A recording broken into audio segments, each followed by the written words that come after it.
Balance of payments. Balance of payments is a statement of systematic records of all economic transactions between one country and the rest of the world during a given period of time. The balance of payments account records both debits and credits. A debit is any transaction that supplies the country's currency in the foreign exchange market. A credit is any transaction that creates demand for the country's currency in the foreign exchange market. A debit is indicated by a minus sign because it signifies the outflow of money, whereas a credit is indicated by a plus sign to signify the inflow of money. Structures of balance of payment. Balance of payment has three major sections. They are current account, capital account, and official reserve account. In current account, we have merchandise trade balance, service balance, net income, and current transfer. Merchandise trade balance, we calculate the difference between export and import of physical goods. So we have trade surplus and also trade deficit. For trade surplus, merchandise export is greater than merchandise import. For trade deficit, merchandise export less than merchandise import. Service balance calculate the difference between receipt and payments from services. For net income, we calculate the difference between investment income flows into and out of a country. For current transfer, it includes gift, military aid, and financial aid by the government, private individuals, and organizations to foreign countries.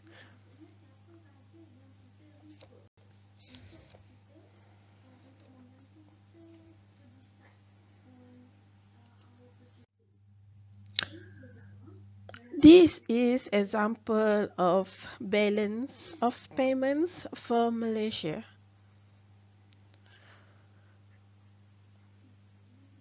So we have balance of goods and services. The net amount is 140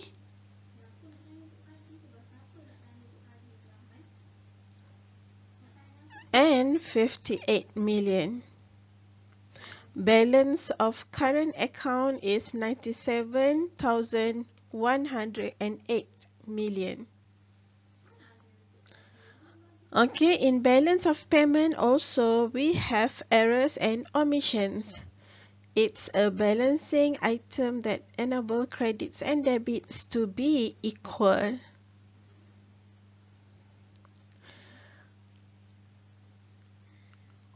Official reserve accounts. Okay, it consists of government gold and foreign currency reserve as well as government reserve with the International Monetary Fund, IMF, and the special drawing rights, SDR. IMF is an international organization created to oversee the international monetary system.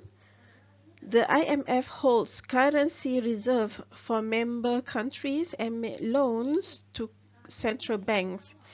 SDR is an international money mechanism created by the IMF in the form of bookkeeping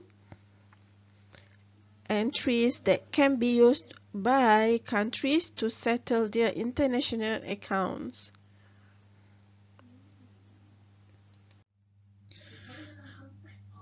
We have 5 measures to correct balance of payment.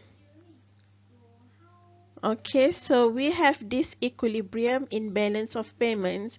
It occurs when there is a deficit or surplus in the balance of payments.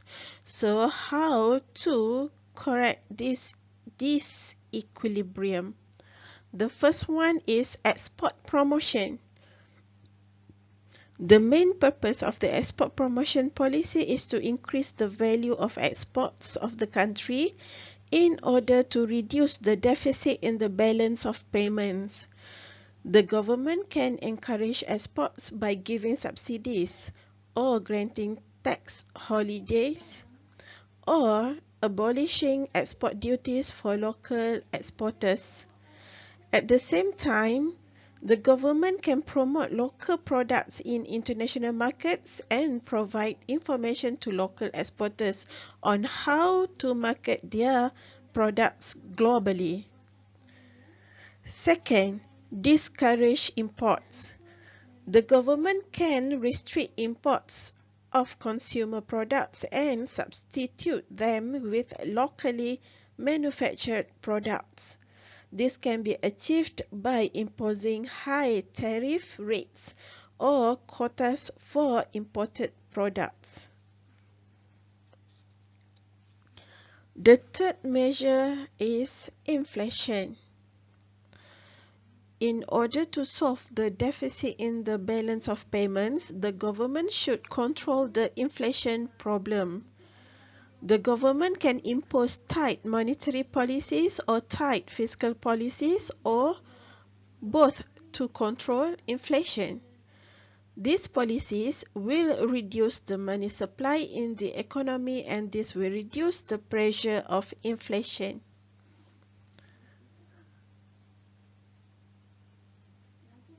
The fourth measure to correct balance of payment is using the government's reserves. The government's reserves in the form of gold and foreign currency are used to balance the deficit in the balance of payments. However, this measure can be used for a short period only because continuous payments from government reserve will only serve to deplete them in the long run. The last measure is devaluation. Devaluation is the government's policy of lowering the par value of the country's currency compared to the currencies of other countries by an official edict or announcement. By reducing the par value of the currency, it will automatically reduce the value of the home currency and increases the value of foreign currencies. This will stimulate exports because foreigners can now purchase more goods and services than before for the same amount of money. The end.